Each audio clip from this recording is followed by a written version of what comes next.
Hello, folks. This is your peachy update for 12/12. 12, 12, 12, 12, 12, 12, 12, 12, 12. Woof, woof. Yeah, that's kind of what you got here is a dog. Really ugly one, too. Mangy old mutt. You know, can we step back just a little bit on what we're ignoring?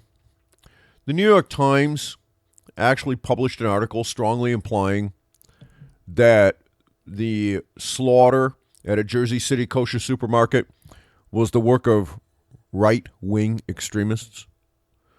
The people who were responsible have already been fingered. Their social media profiles and statements have already been found. This supermarket was, and oh, by the way, the first thing that was said was that this was a drug deal that went bad. That turns out to be complete crap. That's what happens when you don't want to take the radical left, who have, if you remember, I have long said, will be the ones that start the shooting, and actually hold them accountable.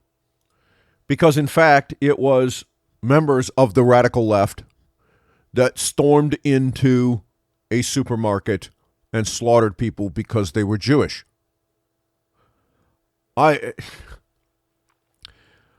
It never ceases to amaze me with what goes on in our media and with the intentional misdirection that is laid upon the feet of America, and how often, in fact, almost without exception, the public in this country just laps it up.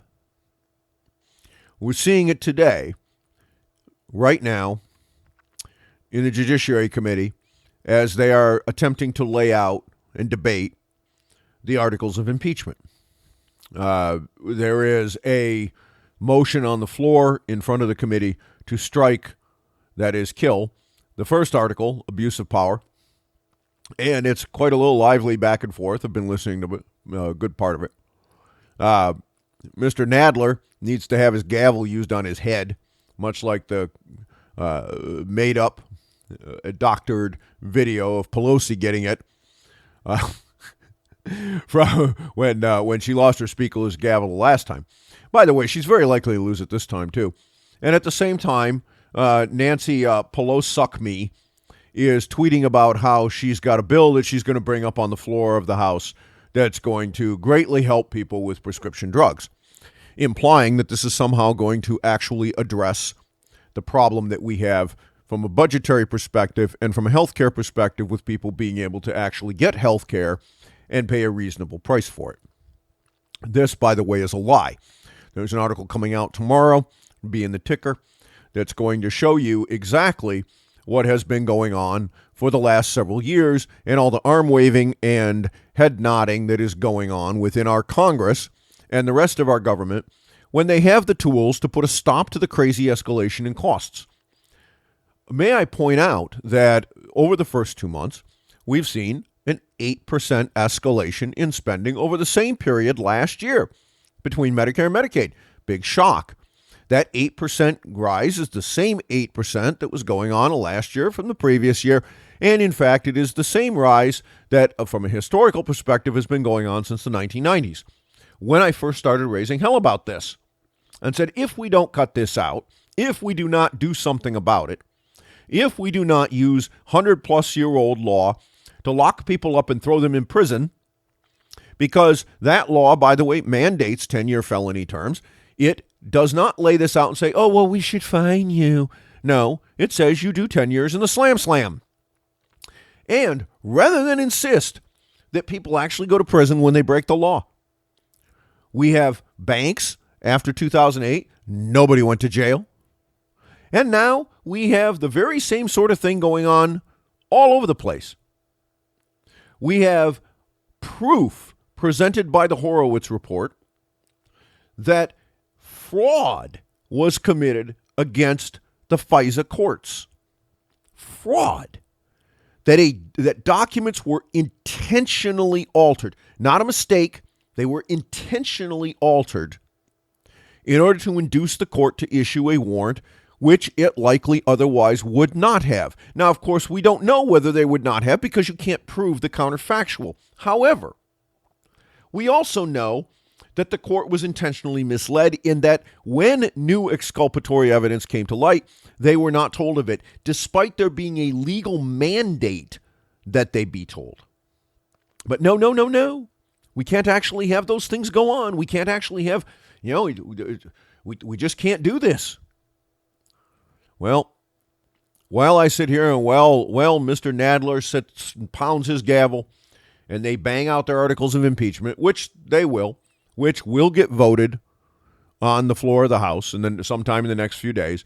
And then my guess is, as I've said, Nancy Pelosi fully expects that thing to go straight over to the Senate and get killed on a 50+1 vote for lack of consideration and for not actually being an impeachable set of offenses.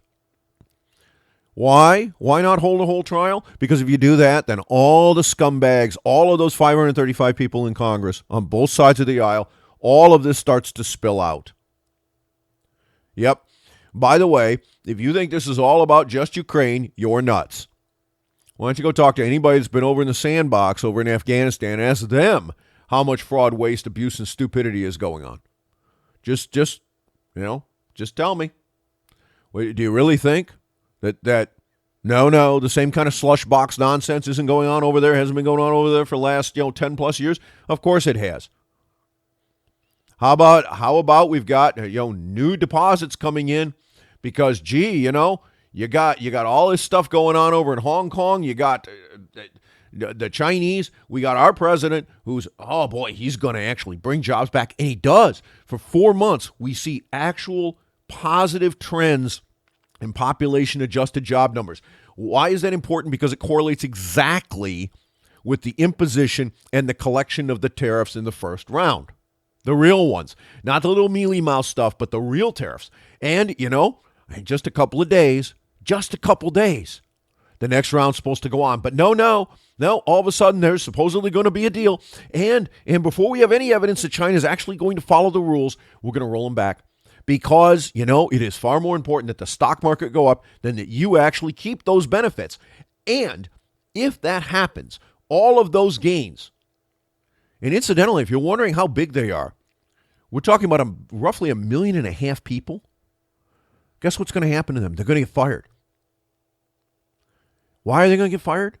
Because the premise that, we got to get our manufacturing out of there. We got to, otherwise these tariffs, we got to bring it back to the United States. We have to shift our supply chains in a way that benefits people here in the U.S. Yeah, all that's going to go down the toilet. It's all going to go down the shitter.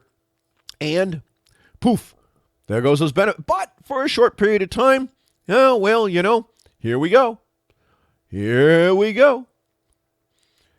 Stock market will go up. Another 100 points on the S&P. Yeah, it's important.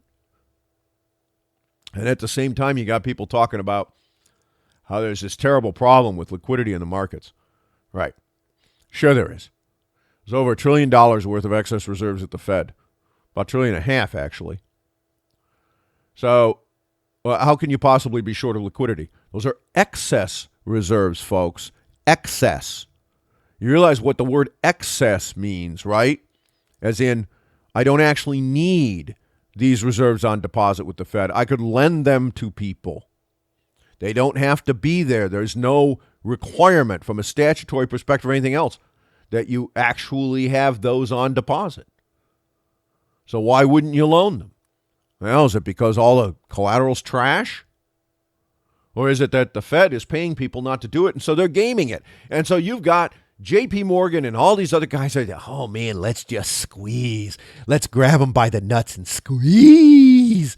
The president, he will do all these wonderful things and make it all better because MAGA. Boy, you people are stupid. I mean, seriously, we, collectively, we, United States, population, we are stupid.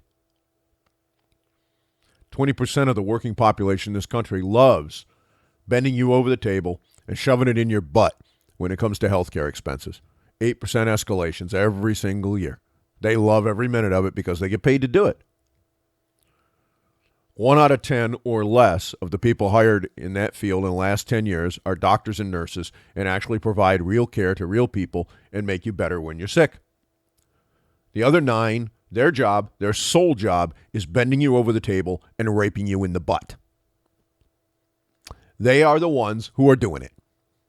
And boy, oh boy, do they bribe Congress real well too. You know, not just the Nadlers of the world, but the Matt Gaetzes too. Because, you know, we have, in this district, we have one of the medical centers that is rated top in the country, North Okaloosa, top in the country. Is that on the quality of care? No. It's on the amount of screwing that people take when they go into the place. One of the top 2. And has he done a damn thing? Has he lifted a single finger to do anything other than scream about who the governor of Georgia appoints as a senator? No, not a thing. Not a bit. Does our county commission give a wet crap about it? Nope, they just threw that down our throats with property tax increases. Why? Because guess where the county jail is? Yeah, right where that medical center would be providing the care. And, how did it happen that they had some extraordinary expenses one year, which, of course, we all have to pay? Why? Why do we have to pay them? Isn't there 100-plus-year-old law on this? Of course there is, but no one cares. So you know what, folks? Enjoy your peachy back and forth, okay? The whole thing's a sideshow.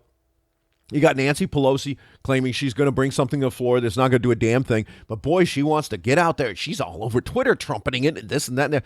That's a bunch of bullshit. Wake up, America. Time's running out.